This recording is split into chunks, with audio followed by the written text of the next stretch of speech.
بسم اللہ الرحمن الرحیم الحمد للہ الملک الحق المبین المتصاغر بعظمتہ جبابرۃ الطاغین المتخاضع لکبریائہ عصاة المتمردین المعترف بربوبیتہ سائر الخلق اجمعین والصلاة والسلام والتحیۃ والاکرام علی اشرف النبیین وخاتم المرسلین سیدنا و مولانا ابی القاسم محمد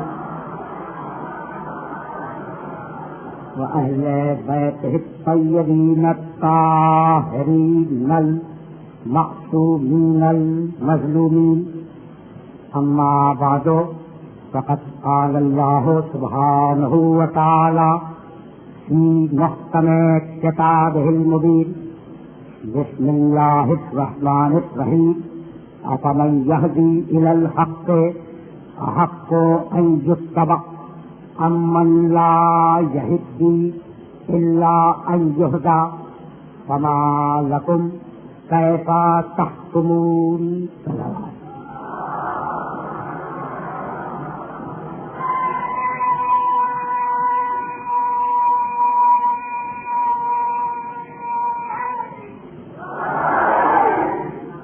عزیزان محترم، پروردگار عالم نے سورہ یونس کی اس 35ویں آیت میں یہ ارشاد فرمایا کہ تمہارے سامنے دو قسم کے افراد ہیں، ایک وہ ہیں جو خود ہدایت کے محتاج ہیں اور دوسرے وہ ہیں جو حق کی ہدایت کرتے ہیں. تو تمہارے ضمیر کا فیصلہ کیا ہے کہ ان کا اتباع کیا جائے جو محتاج ہیں یا ان کی پیروی کی جائے جو ہدایت کرتے ہیں. جب پروردگار نے ہدایت کے دونوں مراحل کو سامنے رکھ دیا تو ایک مرتبہ سورہ بقرہ میں آواز دی، اما یاتینکم منی ھدی فمن تبع ھدایا فلا خوف علیہم ولا ھم یحزنون. ہم تمہاری طرف ہدایتیں بھیجتے رہیں گے تو جو ہدایتوں کا اتباع کرے اسے قیامت میں کوئی خوف نہیں ہوگا، کوئی حزن نہیں ہوگا. تو دنیا نظریات کی دنیا ہے، اس نظریات کی دنیا میں بہت سے لوگ ہدایت کے دعوے دار ہیں. تو پروردگار نے آواز دی فبشر عبادی الذین یستمعون القول فیتبعون احسنہ، بشارت دے دو میرے ان بندوں کو جو سنتے سب کی ہے مگر پیروی فقط اچھی بات کی کرتے ہیں.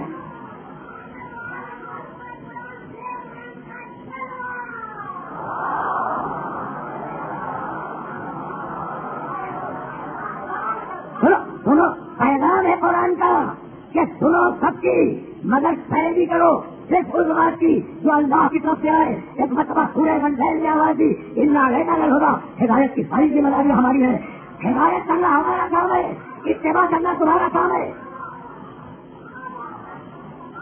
اب سلسلہ اتباع چلا اور ایک مرتبہ آواز دی قرآن مجید نے کہ وہ لوگ جو ہماری ملاقات پر راضی نہیں ہے وہ یہ کہتے ہیں رسول کے سامنے آ کر دیکھو قرآن کا لہٰذا رسول اس قرآن کے علاوہ کوئی اور قرآن دے دو. اور رسول کہہ دو ماں یقول لی ان عبد رہوں من تلقاء نفسی، میری کیا وجہ ہے کہ میں اپنی مرضی سے قرآن میں کوئی تبدیلی کر دوں. ان اتبعوا الا ما یوحی الی، میرا کام بس اتنا ہے کہ میں وحی الہی کا اتباع کرتا رہوں.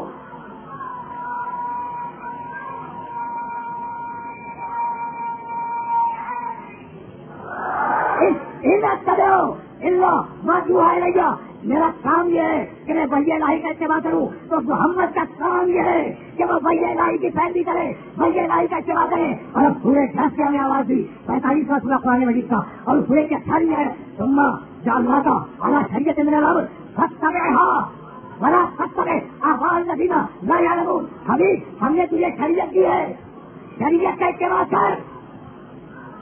ثم جعلناک علی شریعۃ من الامر فاتبعھا ولا تتبع اہواء الذین لا یعلمون. ہم نے تجھے شریعت عطا کی ہے، شریعت کا اتباع کر. اور خبردار جاہلوں کا اتباع نہ ہونے پائے. قرآن نے قیامت تک کے لیے فیصلہ کر دیا کہ جدھر جاہل ہوگا ادھر شریعت نہیں ہوگی. جدھر جاہل ہوگا ادھر شریعت نہیں ہوگی، جدھر شریعت ہوگی ادھر جاہل نہیں ہوگا۔ اگر اس مرحلے تک آ گئے تو محمد کا کام ہے اتباع وحی الہی، اور اب مومن کا کام ہے اتباع محمد۔ پھر قرآن نے آواز دی قل ان کنتم تحبون اللہ فاتبعونی یحببکم اللہ۔ اگر تم اللہ سے محبت رکھتے ہو تو اتباع کرو محمد کا۔ اگر تم نے محمد کا اتباع کیا تو ہم وعدہ کرتے ہیں کہ تم ہمارے محبوب بن جاؤ گے۔ تو اب اتباع میں پوری امت چلی، پوری قوم چلی، سارے کلمہ پڑھنے والے چلے، سارے اطاعت کرنے والے چلے، سارے اتباع کرنے والے چلے محمد کے پیچھے۔ لیکن کچھ وہ ہے اتباع میں شامل لوگ ہیں جن کے لیے قرآن نے آواز دی فمن تبعنی فإنہ منی، جو محمد کا مکمل اتباع کرے وہ منی ہے۔ حدیث کے ساتھ کہا دکھا تک چاروں کو کہ انہم منی وانا منہم۔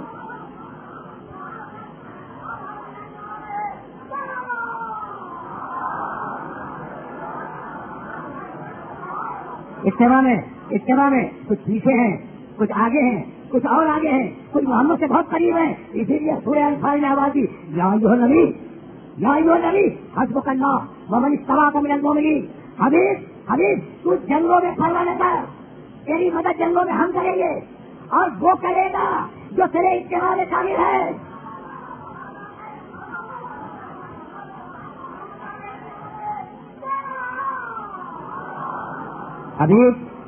حبیب جنگوں میں مت گھبرا، رمضان کا رنگ پڑنے لے، تیری مدد کے لیے دو کافی ہے، ایک وہ کافی ہے جو تیرا مکمل اتباع کرتا ہے، اور ایک میں کافی ہوں۔ اب یہ مکمل اتباع کرنے والا کون ہے؟ تو سورہ شورى میں آواز دی وَاغْفِرْ جَنَاحَكَ لِمَنِ اتَّبَعَكَ مِنَ الْمُؤْمِنِينَ۔ حبیب جو مکمل اتباع کرے تو اپنے کندھے کو اس کے لیے جھکا دے۔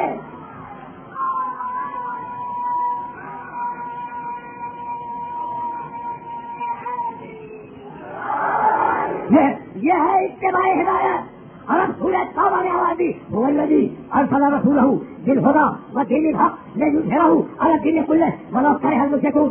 اللہ نے اپنے محمد کو بھیجا ہدایت دے کر، دین حق دے کر، یعنی صاف بتا دیا کہ جو ہدایت ہے وہی دین ہے، اور جو دین ہے وہی ہدایت ہے۔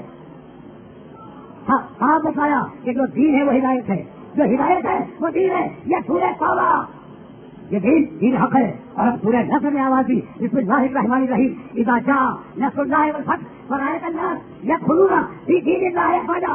ایک دن حبیب آئے گا، مت گھبرا حبیب، ایک دن آئے گا جب لوگ دین اللہ میں فوج در فوج داخل ہوں گے۔ تو واضح کر دیا کہ یہ دین اللہ کا ہے۔ اگر دین اللہ کا ہے تو حاجی بھی اللہ کے گھر سے آئے گا۔ اگر دین اللہ کا ہے تو حاجی بھی اللہ کی طرف سے آئے گا، اللہ کے گھر سے آئے گا۔ اور کعبے پر نگاہ جمائے رکھنا کہ کب دروازہ کھلتا ہے کب حاجی وہاں رہتا ہے۔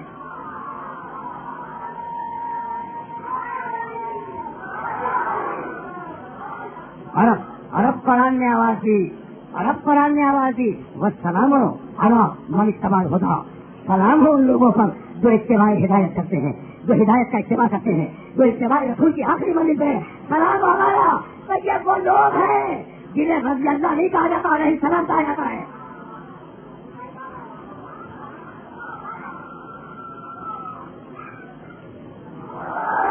اسی سلسلے کا تیسرا تھا جو 28 رجب کو تھا، ہدایت کا اتباع کرتے ہوئے 28 رجب کو چلا، 3 شعبان کو مکے پہنچا، 8 ذوالحجہ کو مکہ چھوڑا۔ چلتے چلتے 2 محرم کو میرے مولا کی سواری ایک بیابان میں رکے۔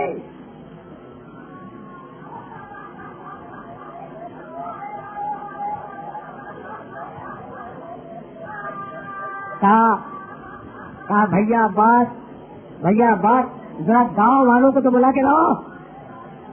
جب گاؤں والے آئے تو حسین نے ایک سے پوچھا کہ تمہارے اس گاؤں کا نام کیا ہے؟ کسی نے کہا قادریہ ہے، کسی نے کہا ماریہ ہے، کسی نے کہا نینوا ہے، کوئی بوڑھا بولا کہ مولا اس گاؤں کا نام کربلا بھی ہے۔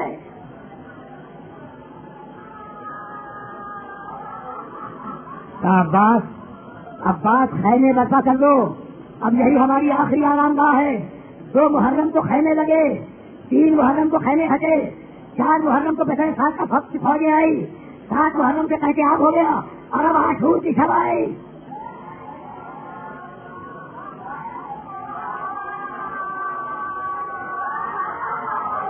اجرکم اللہ، اجرکم اللہ۔ عاشور کی شب آئی، عاشور کی شب کیسے آئی؟ کیسے آئی عاشور کی شب؟ حسین کے اصحاب اپنے اپنے خیموں میں تسبیح و تحلیل الہی میں مشغول ہیں، اور عبادت کرنے کے بعد حسین کے صحابیوں نے اپنے اسلحوں کو دیکھنا شروع کیا۔ کوئی تلوار کو چمکا رہا ہے، کوئی تیر پر دھار رکھ رہا ہے، کوئی صبر کو دیکھ رہا ہے، کوئی اپنے لہجے کو دیکھ رہا ہے۔ یہ وہ وقت تھا عاشور کی رات میں جب عباس چلایا پھر رہے تھے۔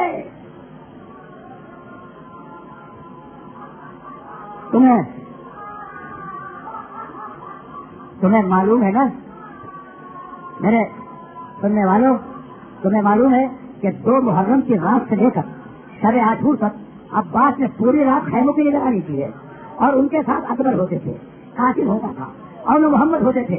عباس چلے شب عاشور تو اکیلے تھے، کوئی ساتھ نہیں تھا۔ ایک مرتبہ انہوں نے شہزادی زینب کے خیمے پہ نگاہ کی، دیکھا کہ دونوں بیٹے سامنے بیٹھے ہوئے ہیں، اور بیوی کہہ رہی ہے کہ بیٹا تمہیں معلوم ہے نا کہ تم جعفر تیار کے پوتے ہو؟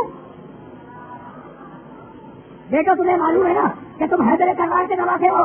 بیٹو کل گھمسان کا رنگ ہوگا، اگر میرے بھائی پر سے جان قربان نہ کی تو میں تمہیں دودھ نہیں بخشوں گی۔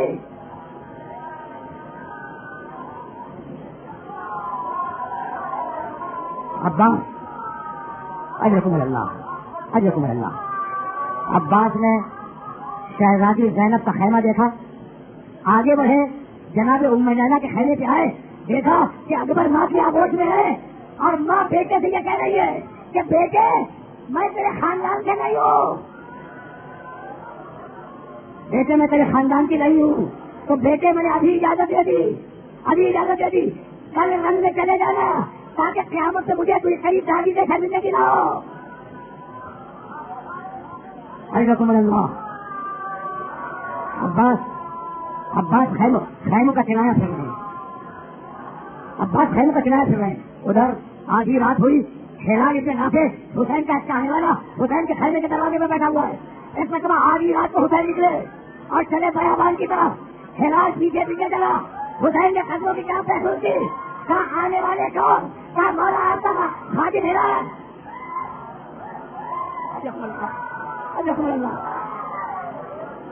مولا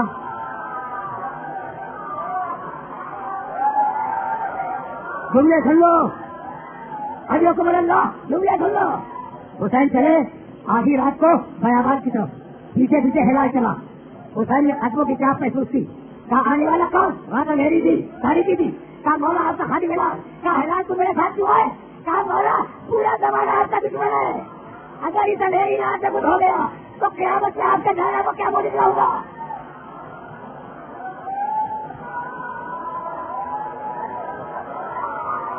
اجرکم اللہ، اجرکم اللہ۔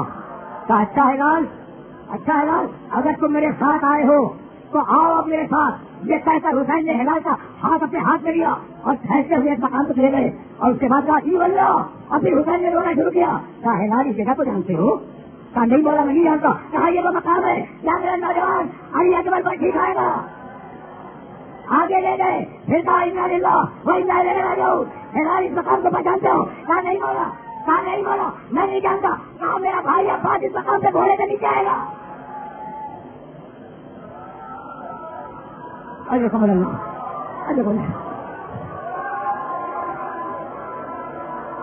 اجرکم اللہ۔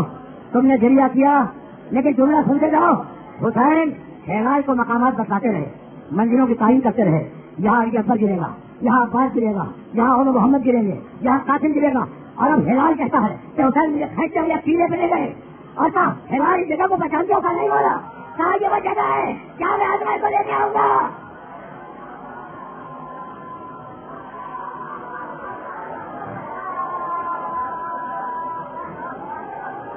یہ وہ جگہ ہے جہاں میں اصغر کو لے کے آؤں گا پانی پلانے کے لیے، اور جواب میں کیے ظلم آئے گا۔ ہلال کہتا ہے کہ میرے مولا نے جب جگہ بتا دی تو مجھ سے کہنے لگے ہلال تم اس ٹیلے پہ کھڑے رہو، میں ابھی تھوڑی دیر میں تمہارے پاس واپس آتا ہوں۔ ہلال کہتا ہے کہ حسین مجھے چھوڑ کے چلے گئے، میں ٹیلے پہ کھڑا رہا، ہلکی چاندنی تھی، اب تو میں نے ہلکی چاندنی میں دیکھا تو دیکھا کہ کیا بہت تھی، اپنے پاؤں کو بکھرائے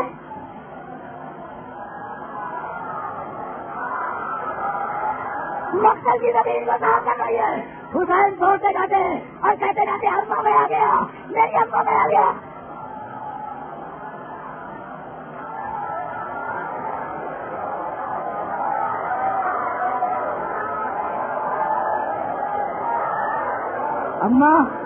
اماں میں آ گیا.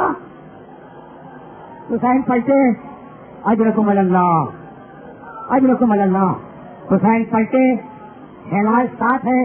حسین جب پلٹ کے آئے تو شہزادی زینب کے خیمے میں گئے. یہ عاشور کے رات کا واقعہ ہے. شہزادی زینب کے خیمے میں گئے, ہلال اس خیمے کے دروازے پہ بیٹھ گیا. اندر سے بھائی اور بہن کی باتیں سننے لگا.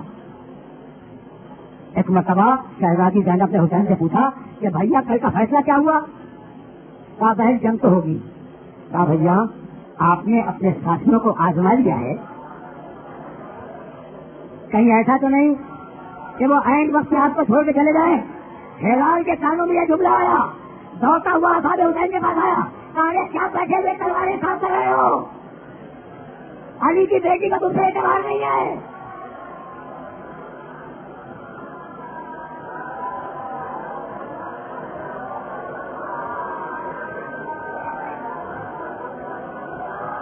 اجرکم اللہ, اجرکم اللہ. کیا بیٹھے ہوئے تلواریں صاف کر رہے ہو؟ علی کی بیٹی کو تمہارے اوپر اعتبار نہیں ہے. ایک مرتبہ اصحاب حسین ان کے کھڑے ہو گئے اور کہا بھائی کیا کریں؟ تو طے یہ ہوا کہ جس کے پاس تلواریں ہیں وہ تلواروں کو گلے پہ رکھ لے, جن کے پاس نیزے ہیں وہ نیزوں کو اپنے سینے پہ رکھ لے, اور چل کر بیوی کو یقین دلائے کہ ہم آپ کے ساتھ وفا کریں گے. پوری رات حسین کے ساتھی زینب کے خیمے کو گھیرے کھڑے رہے کہ بیوی اگر اعتبار نہیں ہے تو ہم اپنے گلے کو کاٹ دیں. میں ہاتھ جوڑ کے کہوں کہ ہلال شب عاشور میں تو زینب کے خیمے کی عبادت کر رہے ہو, کیا میری عبادت کون کرے گا؟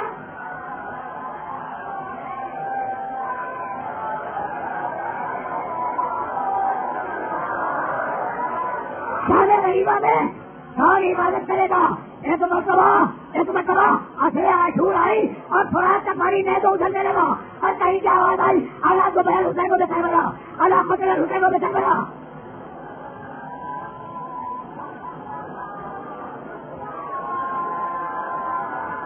اجرکم اللہ, اجرکم اللہ.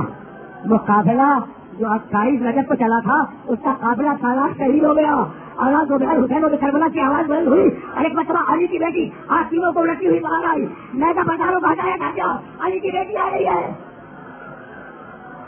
شمشیر سے لوگ بھاگایا ہٹ جاؤ, علی کی بیٹی آ رہی ہے. مجمے پر چیختی ہوئی حسین کے علاقے میں پہنچی. اب بغیر جملہ کا آنسا ہی کیا تو میرا مانا ہے؟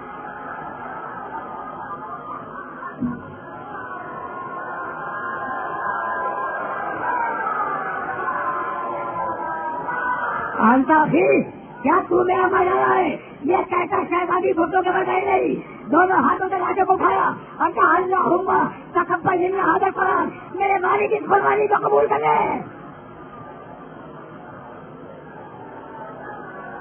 اجرکم اللہ, اجرکم اللہ. کربلا کے بن میں رات آ گئی رات. کل تک عباس سے لایا پھرتے تھے, کل تک اکبر ساتھ ہوتے تھے, کل تک محمد خیموں کی نگرانی کرتے تھے, کل تک قاسم ساتھ ہوتا تھا. اب گلے میں خیموں میں بچے ہیں اور اکیلی زینب چلایا پھر رہی ہے. زینب عباس بھی ہے, اکبر بھی ہے اور محمد بھی ہے, خالد بھی ہے.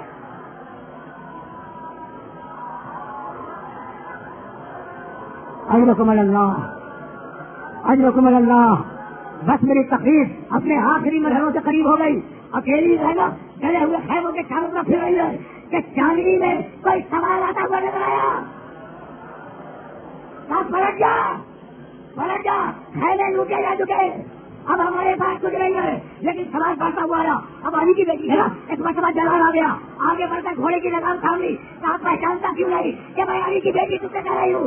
ایک مرتبہ سوال نے آواز دی, بیٹی زینب اب آرام کر.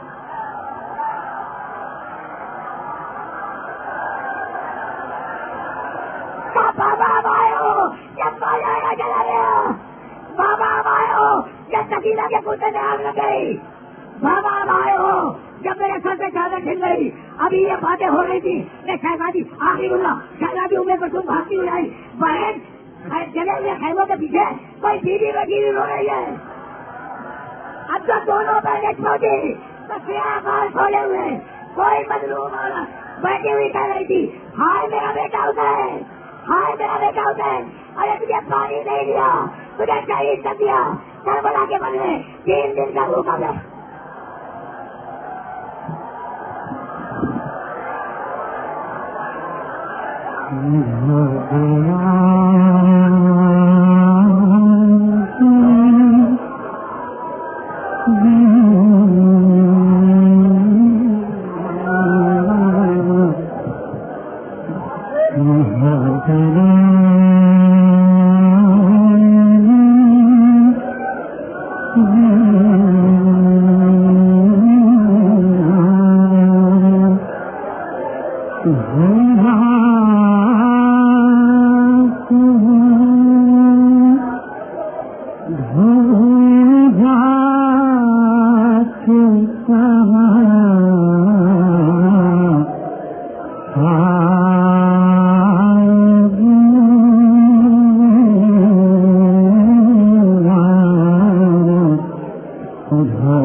برباد الہی کیا